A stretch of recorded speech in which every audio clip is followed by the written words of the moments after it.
Oleme Olympic Park Casino Olibeti spordibaaris ja alustame uue NBA teemalise saatesarjaga reedest reedeni. Selle saatesarjas võtame lähedalt luubi alla kõik NBA play-offi seeriad ja jälgime neid siis kuni meistri selgumiseni. Soovitan kõigil tulekustutid välja otsida, sellepärast et meie saatesari ja vaidlused tõotavad tulla tulised.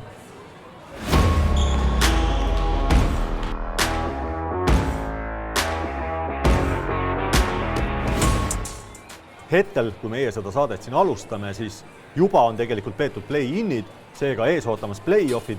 Teie juba nende play-innide tulemusi teate, meie ei tea, seega proovime neid nii hästi kui võimalik ära arvata, aga esimene asetus kohe ja läheme Lääne konverentsi juurde. Esimene asetus siis kuulub praegu Utah Jazzile ja Jazzi vastane tuleb play-innist ja tuleb see siis kolme meeskonna seast, kas Warriors, San Antonio Spurs või Memphis Grizzlies ja keda näed sina neist kõige tõenäolisema kandidaadina?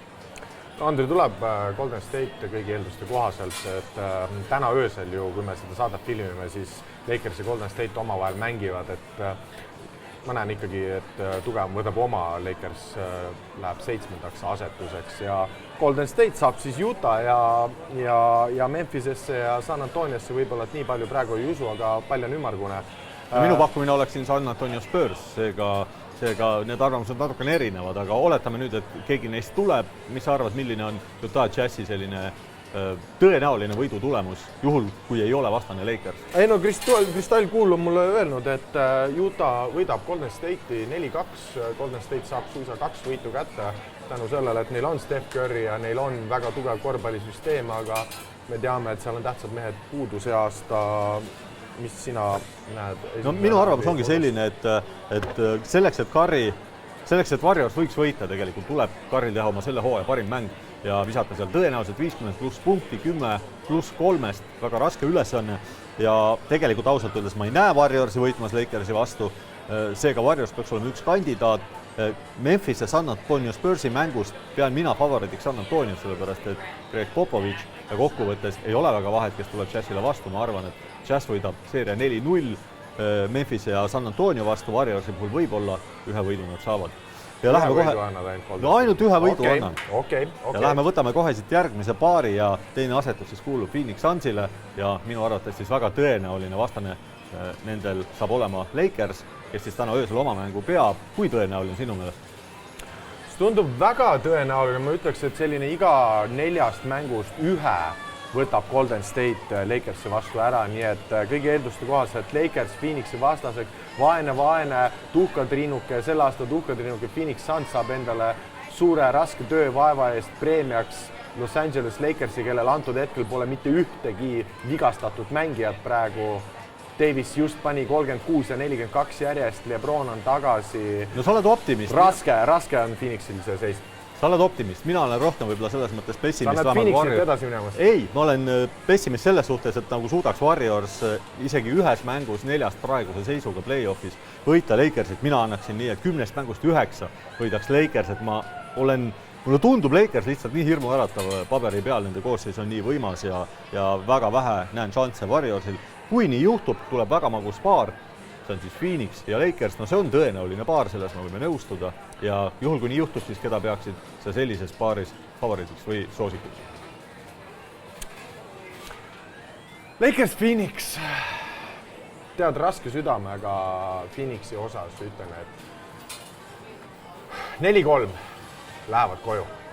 Phoenixi poisid, väga meeldib mulle, mida Phoenixi aasta teeb, aga LeBron James on maailma parim korvpallur viimased, ma ei tea, kui kaua aastaid juba ja lähevad ka see round edasi. Hea soojendustiir, mis äratab Lakersi üles. Olen nõus. Ütleme nii, et Lakers on võib-olla paberil hetkel kõige hirmuäratavama koosseisuga nüüd, kus veel Andre Drummond on seal pikk ikkagi, ütleme nii, et pulle või härgasid täis, härjad istuvad, härjad mängivad, Montrez Harrell on härg, Andre Drummond on nagu 2 härga ja tugevaid mängijad on seal veel, aga aga ei näe, et oleks Phoenixil neile veel nii võimast vastust panna, neil on väga hea tiim ja Utah Jazzi järel minu arvates tasakaalu poolest teine tiim, aga midagi võrreldes Lakersiga on neil ikkagi puudu, neil on ka suhteliselt palju noori ja kogemust võib natukene nappida. Seega 4-3 Lakersile. 4-3 Lakersile ka, me oleme ühel nõul, Andri, uskumatu, selge. Okei, aga siis 4-3 läheb Lakers sealt edasi. Ja järgmine paar. Kolmas asetus läänes kuulub Denver Nuggetsile. Kohtutakse Portlandiga, kes siis sai 6. asetuse. Tõesti fantastilised vastasseisud, igal pool, kus sa vaatad. Ja kuidas sina näed seda paari? Portland, Denver, ilmselgelt Denver on tugevam võistkond, kui kõik mehed on terved. Teatavasti Jamal Murray't ei ole. Denveril on selle aasta kõige parem korvpallur Nikola Jokic ja Porter Jr. on piisavalt tugev, andekas korvpallur, et astuda Jamal Murray tühjaks jäetud suurtesse saabastesse. Eks see selline mündi vise ole, aga Denver läheb 4-3 edasi. Olen nõus sellega, et Murray on tegelikult selle seeria võtmefaktor see, et nüüd ei ole Denveril Murray't, see muudab absoluutselt asja, muudab mängu. Denveri tagaliin on midagi hoopis muud, sellepärast et Murray'st algab pihta tegelikult Denveri kaitsetöö. Tema on selle põhiline pallisurvestaja ja temast hakkab pihta ka rünnaku teravus. Nüüd, kui teda ei ole, on selle kohal Facundo Campasso, mees, kes ei ole NBA-s sisuliselt üldse mänginud ja kes ei ole isegi NBA-s tema statistika vaatamisel ta on, nagu ta on. Selleks tuleks tegelikult maagiline ümbermuutumine läbi teha kogu Denveri hetke tagaliinil, sellepärast et nii võimsule tagaliinile nagu Portlandi oma, need jäävad lihtsalt kohutavalt alla. Seega minu pakkumine oleks Portlandile ja võidavad 4-2 või 4-3. Tead, ega me sind kägistama ei hakka selle peale, et Portland võib ka vabalt siit edasi minna, aga jah, et ma jään Denveri peale. Portland nii fantastiline, nagu tagaliin on, nende olles kommenteerinud ja vaadanud väga palju Portlandi mänge see aasta, see kaitse, see tekitab sellise mõruda maitse suhu, ütleme niimoodi, see on kohutav. Parim tagaliin ründes, kehveim tagaliin kaitses Portland Trailblazers. Ja läheme edasi siis 4. asetuse juurde, see kuulub Los Angeles Clippersile, kohtuvad nemad siis Dallas Maveriksiga. Mavericks sai napilt edasi, suutis vältida ikka play-in'i pääsemist, Luka Doncic selle play-in'i suurim fänn ei olnud ja mida arvad sina sellest paarist? No ma olen terve maailma vastu põhimõtteliselt selles vastasseisus, et kui vaadatakse Kihlveo kontoritesse pakutakse Clippersi tiitlile circa koefitsiendiga 5,5. Tallase koefitsient tiitlil on 34. Mina näen selles seerias Tallast minemas edasi võitmas Clippersit 4-3. Jah, me teame, eelmine aasta ma juba näen su grimasse näos, kuid kuula mind ära, see ei ole ainult Luka Doncic'i kummardamine siin praegu, sellel asjal on iva. Eelmine aasta ju esimeses raundis samas võistkonnad kohtusid, nagu sa tead. Clippers läks edasi 4-2, Porzingis sai vigastada, Doncic suutis ikkagi ühe võidu veel võtta Clippersi vastu ilma Porzingiseta. See Tallase võistkond on täiustatud see aasta, nad tulevad kätte maksma, ma ei ole kunagi Paul George'i uskunud, Kawhi Leonard võitis selle ühe Toronto tiitli ja mis ta veel teinud? Mida see Clippers üldse kunagi play-offis teinud on, ma tahaks teada? Ma siin peatan sind, ma eriti ei saa aru, mida sa räägid, sellepärast, et viimane minut on mul selline tunne, et ma olen kuulanud puhas selget sloveenia keelt, mis minu jaoks on täiesti võõras, mina seda keelt ei räägi. Ja tundub niimoodi, et ma olen ikkagi sattunud koos Sloveeniga saadet juhtima, mitte eestlasega. Võib-olla lätlane ka natukene. Ja võib-olla natukene ka lätlane, aga igal juhul ütleme niimoodi, et ilmselgelt on meil tegu Luka Doncic on top 3 korvpallur maailmas. No kindlasti on ta hea ja kõikide eestlaste ja eurooplaste lemmik, aga kas nüüd Tallast selles paaris favoriitil? Jah, tegelikult mina pakuksin Clippersile, et uus aasta, sama tulemus, 4-2, Clippers läheb edasi puhtas selges eesti keeles. Tallas ei saanudki see aasta paremaks, hoopiski kõik mehed on tagasi, Clippersil läksid päris võtmemängijad ära, sa arvad, et see vana Rondo nüüd härrel minema? No saab näha, et on suhteliselt stabiilselt tegelikult mänginud uue peatreener Real Clippers, et Lou on selle meeskonna suhteliselt hästi mängima pannud, nad justkui ei ole järele andnud ja nüüd viimastes mängudes on nad siis ka kõvasti puhanud. See oli siis Clippersi treenerite vältel selline üks taktika, et anda oma meestele puhkust, peaksid nad olema valmis, samas kui Tallas esitas ebaühtlase partii, hooaja esimene pool oli nagu ta oli, aga tõmbame sellega oma läänekonverentsi otsad kokku ja läheme edasi idakonverentsi juurde. Idakonverentsi esimene asetus Philadelphia 76ers kohtub siis 8. asetusega ja sellele 8. kohale tuleb meeskond play-in'is, teie seda meeskonda juba teate, meie paraku veel mitte, tulevikku me ette näha ei oska, kuid me püüame ja üks neist kahest meeskonnast siis olema saab, kas Indiana Pacers, kes lõi täna öösel siis maa alla Charlotte Hornetsi või Washington, kes omakorda kaotas Bostonile, keda eelistad? No vot, keda eelistan, et ise olen Pacersi pooldaja, aga Washington võidab selle vastasseisu ja läheb Philadelphiaga kokku ja Philadelphia on tugevam võistkond, nii et 4-1 see seeria Philadelphia versus Washington. Ja sinule vist Washingtoni mäng üldse on meeldinud, mul selline mulje. Washington alguses, hooaja alguses, nagu sa tead, oli täiesti kohutav hooaja, teine pool fantastiline, Russell Westbrook mängib nagu maailma parim korvpallur, eks ju, ja nad hakkasid võitma. Ja seetõttu ma näen ka Indianat neid võitmas, aga Philly vastu ei ole võimalik. No see oleks ilus Tuhkatriinu lugu, igal juhul meie siin ootame huviga. Mina ise kipun eelistama Indianat, sellepärast et Charlotte Hornetsile löödi ikkagi siin sepa vasaraga otse lagi pähe ja mitte ühtegi võimalust ei antud. Kuidas peaks seeria arenema siis, kui kohtuvad Indiana, Philadelphia, olen nõus. Philadelphia vastu praegu väga raske saada, Philadelphia on leidnud uue hingamise Doc Riversiga ja võib-olla Seth Curry on olnud see mees, kes siis on andnud sellise rünnakule ühe selge lisakäigu. Ja võtame siit kohe edasi teise asetuse, selleks on siis selle aasta võib-olla kõige kuumem meeskond Brooklyn Nets. Ja nemad siis kohtuvad 7. asetusega, see vastane on juba teada, võitis täna öösel Boston Celtics ilma Jalen Brownita siis nimetatud Washingtoni. Milline on sinu diagnoos?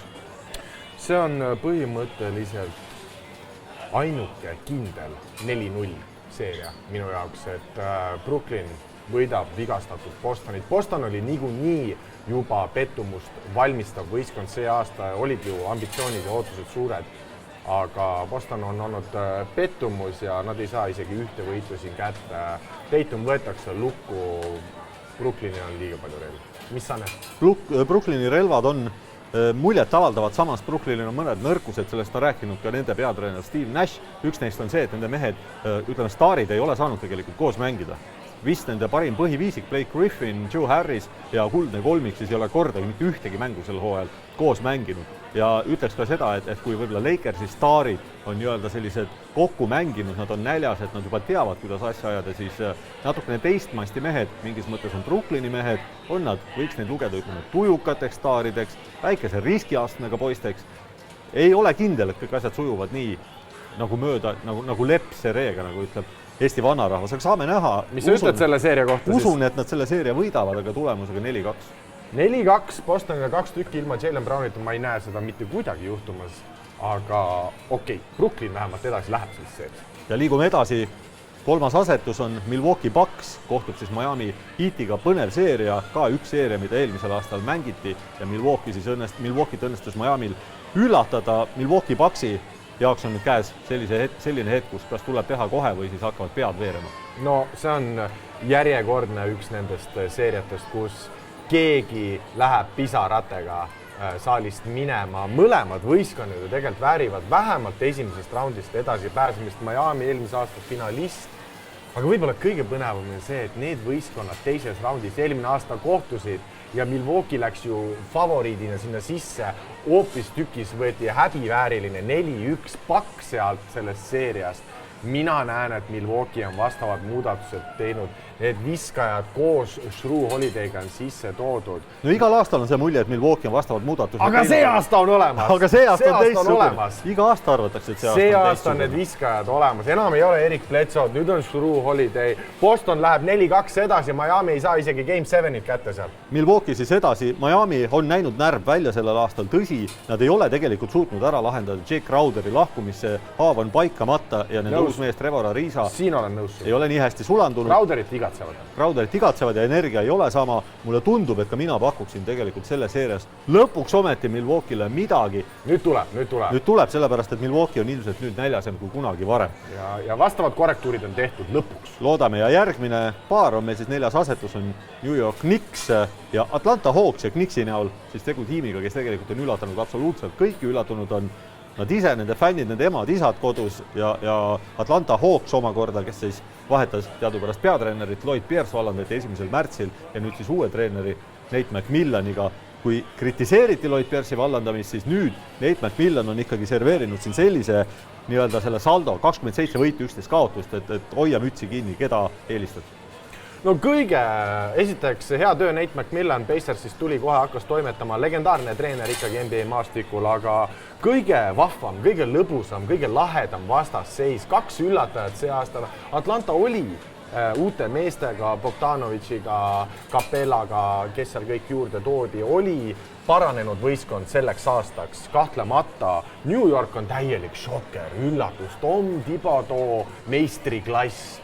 Mulle meeldib New York Knicks, mulle meeldib Atlanta ka, kahjuks keegi läheb jälle nuttes koju. New York võidab 4-3 selle seeria. Me näeme Game 7-it, Julius Randle teeb fantastilisi individuaalseid sooritusi. Julge pakkumine, vaidlen vastu. Atlanta Hawksi pean väga andekaks. Sa näed Atlantat? Ma näen sellepärast, et nad on olnud praegu siin hooaja lõpus. Käte ei vääna, kui nii läheb. No. Nad on olnud hooaja lõpus üks kõige kuumemaid võistkondi NBA-s ja nende talent on ikkagi täiesti katusest välja.